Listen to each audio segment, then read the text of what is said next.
Hey guys, Jay Nice on the mic. So yesterday Lady Gaga tweeted, for the black community, tell us ways the non-racist white community who loves you can do better to help influence the country. Hashtag how we do better. So I wanted to answer her question, but first I wanted to address something that a individual that I follow has said yesterday. So Amanda Seales, for those of you guys who don't know, I love her as an actress. I think she's hilarious. I first saw her in My Brother and Me. For those of you guys who know the show My Brother and Me, it was on Nickelodeon when I was young, and it was just like a really funny and good depiction of what a black family was. But I remember her from that show, and I know she's been on a ton of other things since then. Most recently, now she's on Insecure, and I know she has a lot of other projects. But I've been following Amanda Seales for a while, so I knew how woke she was, but I think people were just starting to catch on after she basically had a conversation about race with Caitlyn Jenner. So now people are just kind of like realizing how conscious she really is. I've always really liked her because of her outspoken nature. But she said something that I disagree with. So basically yesterday she said, I think in her Insta stories, or it's probably on her Instagram, she said basically she doesn't like when white people or the privileged ask her, what can we do to fix this? How do we? She basically said it's not the responsibility of the oppressed to inform the oppressors on how to fix what they've done. So basically she's like, you guys managed to kill us, maim us, rape us, all of these things, and now you're coming to us and asking, well, how do we fix this? And she's like, you figure it out. You should know. You know, you got us into this mess. Now you have to figure out a way to get us out. I respect that opinion, but I don't necessarily agree with it. I feel like nothing's wrong with like throwing out ideas and basically saying, which I think she later ended up doing in her Insta stories, is like making suggestions or screenshotting suggestions of how to help the situation as a person of privilege. So I think like if someone is straight up asking you, how can I help to fix the problem? I don't really agree with the practice of being like, well, you mess things up, so you figure it out. I understand what she's saying, and her logic is kind of like, you got yourself into this mess, so you got to get yourself out. I just personally don't agree with that. But I appreciate Amanda for creating the dialogue, and she's always talking about issues that are pertinent to our community. So I love following her. I just disagreed with her on that particular point. But so I came up with a list of, and I'm going to try to make this video short and sweet, but I came up with a list of things that you as a person of privilege can do if you're wondering, what can I do to, to help this situation? What can I do to prevent situations like Charlottesville from happening? Or when in the event, I don't know if there's ways to prevent it from happening, because I don't know if there's really a way to get everybody on a homogenous mindset and a homogenous way of thinking. But what can be done to, I said, I was writing in my Insta stories, check your privilege. And one of my close friends, who happens to be a white male, was, breaking it down for me and saying, it's not as easy as check your privilege. And he was breaking it down like, there's a lot of people of privilege that don't know really how much privilege they have and what can be done. So I came up with a few suggestions and solutions. If you guys, that's my dryer, if you guys have any suggestions, please leave them below. Or if you're a person of privilege and you're doing things that are benefiting the system, please leave them in the comments below. So I made a list, so if you see me looking down, that's what I'm looking down at. So the first thing that you can do as a person of privilege is, when a person of color, when a black person is telling you about their feelings, their anger, how they feel about it, a race-related issue, don't say anything, just listen. I think in our country, the way things have become is like when a black person says that they feel like they've been treated differently because of their race. And I feel like it's more, this happens more to black people. I don't know if it happens as much to other races as it does with black people, because I feel like, you know, let me not get into that. But so the first thing you can do when a person of color or a black person is complaining about a race-related issue is just listen. You know, there's this thing where it's like, oh, that person's being too politically, we're a politically correct society.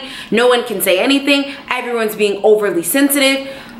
If you're in a workplace and your coworker says that you said something to offend them and your manager comes to you, you're not gonna say, oh, well, you're being oversensitive, you need to get over it. I mean, you could, but you're more than likely gonna get fired, or that situation is gonna get handled. When you offend someone, typically in a workplace setting, your organization is going to encourage you to fix the issue and to address the issue. And you can't just say, well, the person's being overly sensitive. You know, so if a black person, if I'm a person of color and I'm like, that joke you made about Mexicans was racist. You calling me a bad hombre is racist. You saying XYZ about black people is racist. You need to take that at face value and at heart. What typically happens with the privileged is that when a person of color says something that they're offended by, the privileged typically say that they're playing the race card, they don't listen, we're overly sensitive. A great example of that is, I saw a clip from, I guess they're doing some fantasy football segment on ESPN where they were auctioning off Odell Beckham Jr. But the manner in which they were auctioning him off seemed like a bunch of privileged slave owners sitting in a group auctioning for a slave. That's what it seemed like. That's the feel that I got. And I actually saw a clip of it online. I don't watch sports. I'm not a sports person. When I went to VCU, I was a big like VCU basketball fan. I'm no longer, I graduated, I'm no longer there anymore, so I don't follow sports at all. But I'm actually gonna include that in a separate video and we'll talk more about that. But that's an example of, you know, I showed that to a couple people and they're like, oh, everyone's being overly sensitive. Oh, it's not a race thing. You black people this, you black people that. Stop doing that.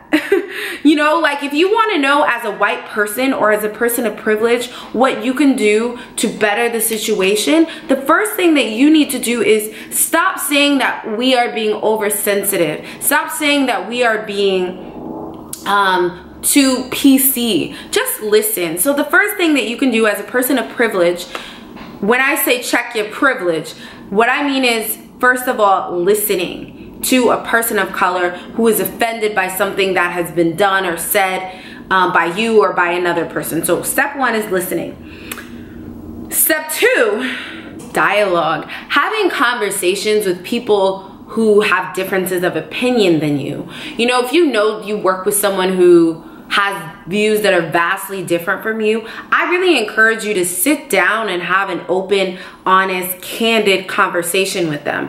I really enjoy, actually I prefer having conversations with people who disagree with my views.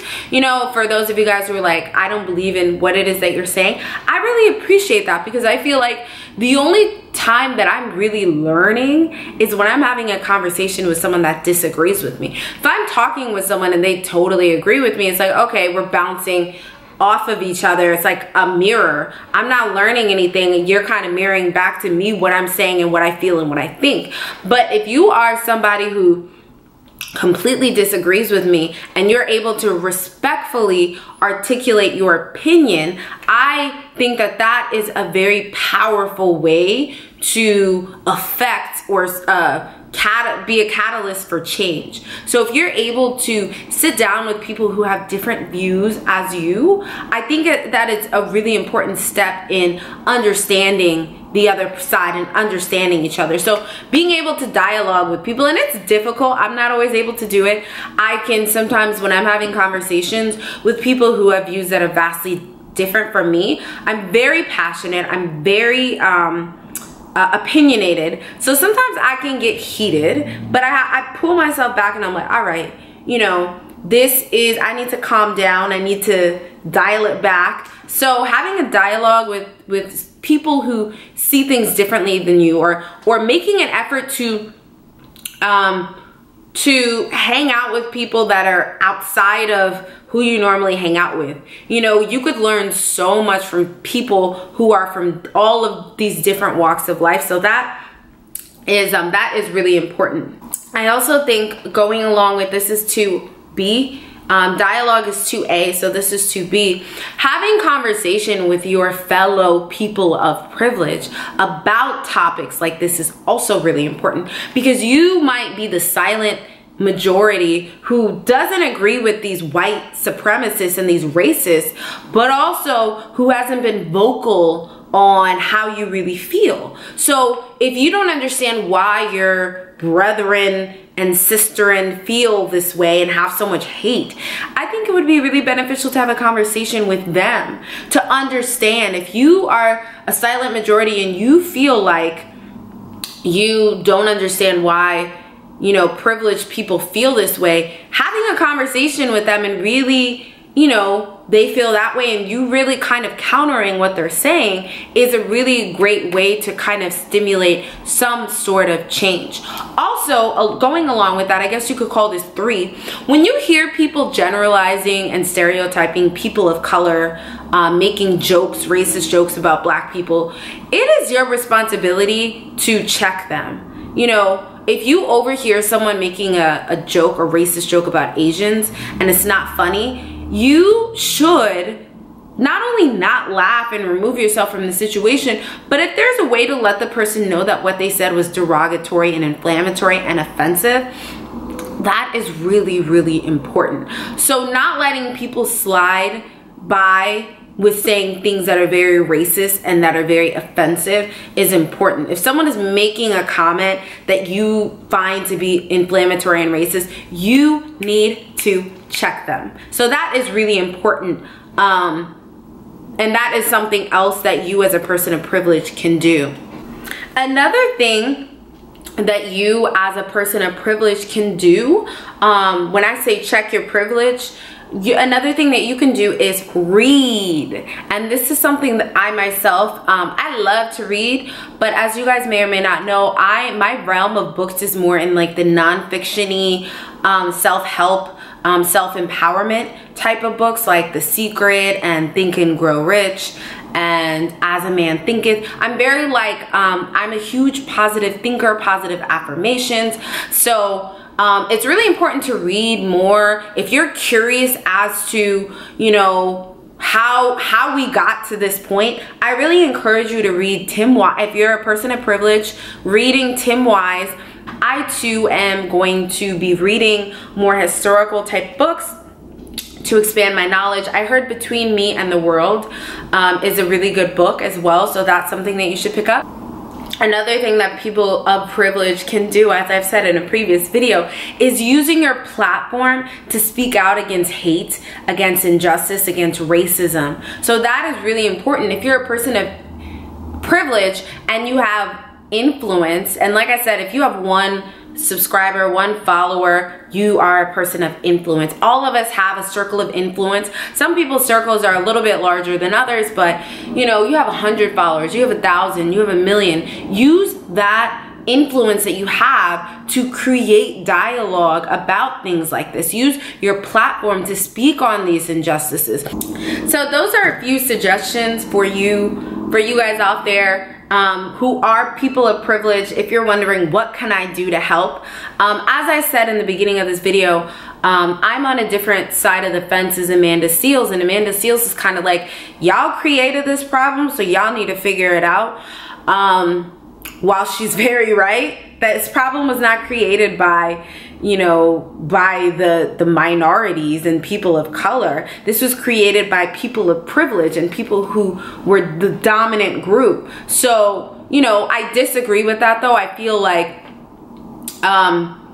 we can all offer solutions. We can all offer suggestions on how to fix this broken system. I'm not of the mindset where it's like, figure it out. That's not me, but let me know what you guys think. Let me know if you have any other suggestions. Please leave them in the comment section below. I love you guys. Thank you for watching, and I will check you guys out next time.